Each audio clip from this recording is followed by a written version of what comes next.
Ketika teman-teman udah mulai masuk ke satu organisasi, pada akhirnya teman-teman butuh satu agreement. Kalau misalkan apa, harus gimana. Apa sih kayak win, collaborate itu kayak hal-hal yang klasik banget. Tapi teman-teman akan coba untuk reconnect sama NLF yang sebenarnya saya akan coba balikin ke personal masing-masing.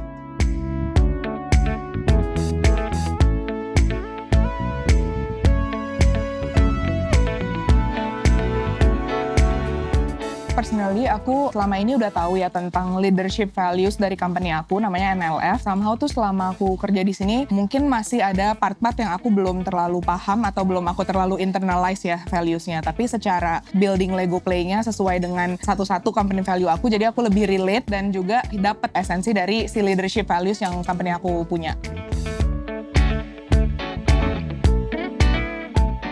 Kalau kita berkomunikasi dengan departemen yang lain, kita berkomunikasi dengan teman kerja, kita biasanya hanya berhubungan dengan pekerjaan saja. Setelah training ini, selain komunikasi, berarti ada sesuatu yang lebih dalam teman kita, pekerjaan kita, departemen yang lain, kita akan lebih paham.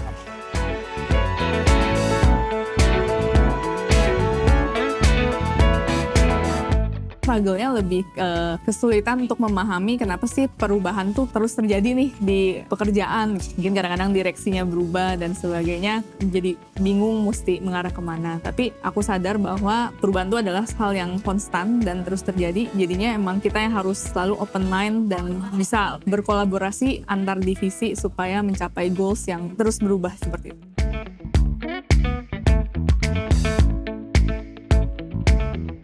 Ini kan kebetulan aku tadi trainingnya sama temen teammates aku. Challenge-nya adalah aku belum terlalu tahu secara personal dia, background-nya dia itu seperti apa. Karena ada sharing session, aku bisa tahu temen aku, teammates aku itu seperti apa sih. Untuk materi NLF-nya yang dari kantor itu juga hanya tertulis aja, kayak teori aja. Tapi untuk implement ke cara kita untuk bekerja itu juga kayak masih belum clear. Penyampaian materi tadi menggunakan Lego menurut aku, jadi kita bisa ngelihat suatu hal atau teori itu nggak cuma secara tulisan aja, tapi kayak yang tadi jelasin juga kita bisa ngeliat secara dari berbagai sisinya. Jadi kayak ngeliat secara 3 dimensi.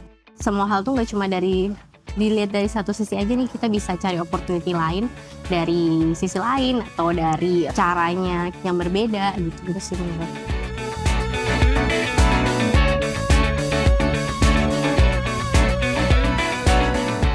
Sebelum training ini aku juga nggak nyangka ya main Lego tuh bisa se-meaningful ini dan juga bisa bikin aku kenal lagi, ngedik deeper lagi tentang diri aku, terus juga kenal sama teman-teman aku. Mungkin sebelumnya aku nggak tahu sisi mereka yang keluar pas kita main Lego bareng ini. Dalam satu kelompok kita juga diskusi bareng, itu membuat Kita bisa melihat dari sudut pandang yang 360, melihat secara menyeluruh. Ini loh pentingnya kolaborasi dan di mana involvement dari others itu bisa jadi goals yang baik buat kita juga. Lego ini kita bisa memberikan gambaran apa yang kita pikirkan. Dan di sini kita juga kayak nggak dibatasin untuk berkreasi ya, jadi ini sangat rekomendasi.